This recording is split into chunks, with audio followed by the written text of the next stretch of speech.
ইতিহাস বলছে ইসলাম ধর্মের প্রসার হয়েছে ন্যায় আর সত্যের ওপর ভর করে, অন্যদিকে ইহুদিবাদের বেড়ে ওঠা অন্যায় আর অসত্যের ওপর।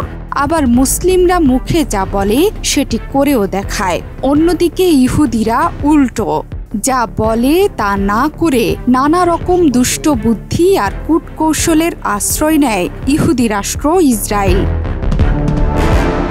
হিজবুল্লাহ নেতা হাসান নাসরুল্লাহ, হামাস নেতা হানিয়া সহ মধ্যপ্রাচ্যে প্রতিরোধ যুদ্ধের বেশ কয়েকজন শীর্ষ কর্মকর্তাদের হত্যার প্রতিশোধ এবং ইরানের নাগরিক ও স্বার্থ রক্ষার থেকে এটি একটি অবধারিত প্রতিক্রিয়া হিসেবে মঙ্গলবার রাতে ইসরায়েলের ভূখণ্ড লক্ষ্য করে মিসাইলের বন্যা বইয়ে দিয়েছিল তেহরান।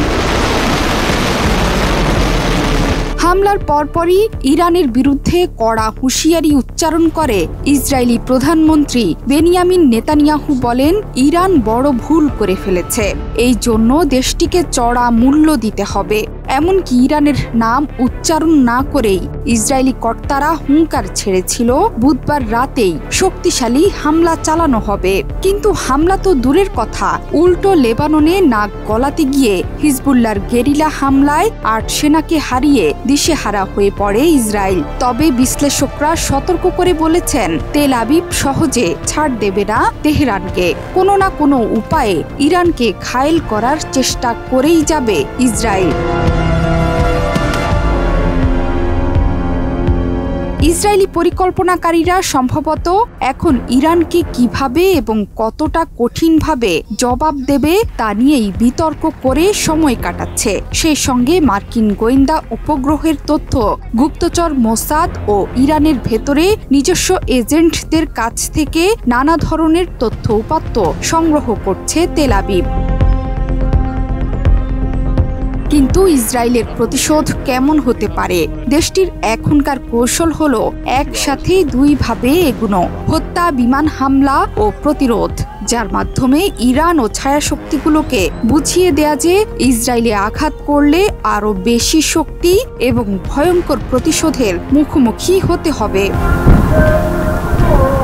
ইরানের যেসব স্থান থেকে মিসাইল ছোড়া হয়েছে সেসব স্থানের বিভিন্ন স্থাপনাকে প্রাথমিক টার্গেট করবে ইসরায়েল। এরপর যারা মিসাইল হামলার নির্দেশদাতা তাদেরকে হত্যার পরিকল্পনা নেবে দেশটি। এর চেয়ে বেশি কিছু ভাবলে ইরানের পারমাণবিক স্থাপনাগুলোকে টার্গেট করতে পারে ইসরায়েল।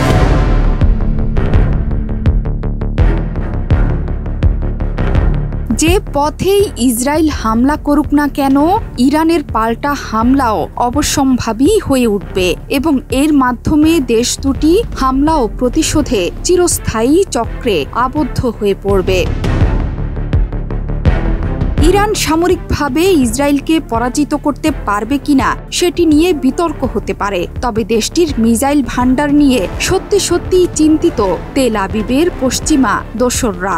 মিসাইল ছাড়াও আছে ভয়ঙ্কর সব ড্রোন, সেগুলো মনকে মন বিস্ফোরক বহনে সক্ষম। সেই সঙ্গে আছে প্রতিরোধ অক্ষের বন্ধুরা। ইসরায়েলের পাশে যদি আমেরিকা থাকে, তাহলে ইরানের পাশে রয়েছে লেবাননের হিজবুল্লাহ, ফিলিস্তিনের হামাস, ইয়েমেনের হুতি এবং ইরাক ও সিরিয়ার মিলিশিয়ারা। বছরের পর বছর ধরে মধ্যপ্রাচ্যে এই প্রতিরোধ অক্ষ গড়ে তুলেছে ইরান। ফলে ইসরায়েল হামলা করার আগে এসব বিষয়কে বিবেচনায় নিতে বাধ্য। দুর্দান্ত সাহস আর মনোবলের ওপর ভর করে গড়ে ওঠা ইরানের বিপ্লবী গার্ড আইআরজিসির রয়েছে দুর্দান্ত নৌশক্তি। এই বাহিনীর সংগ্রহে আছে অনেকগুলো অত্যাধুনিক যুদ্ধজাহাজ, যেখানে রয়েছে ব্যালিস্টিক ও ক্রুজ মিসাইলের ভান্ডার। মার্কিন পঞ্চম ফ্লিটকে অভিভূত করার ক্ষমতা রাখে ইরানের নৌবাহিনী।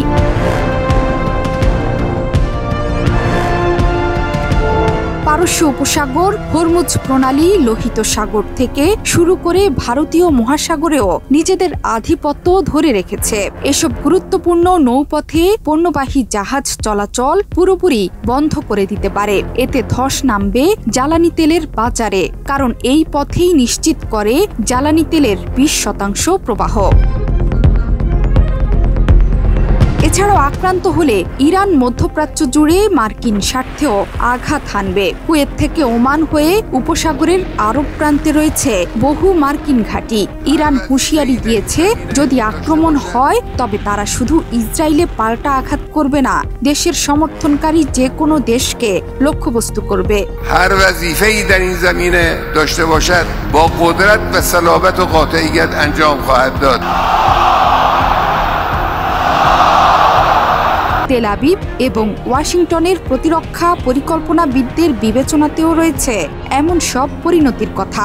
ফলে ইরানের গায়ে হাত দেওয়ার আগে 10 বার ভাবতে হবে ইসরায়েলকে। এরই মধ্যে ইসরায়েলের প্রতিশোধ পরিকল্পনা নিয়ে গুরুতর আপত্তি জানিয়েছেন আমেরিকার প্রেসিডেন্ট জো বাইডেন।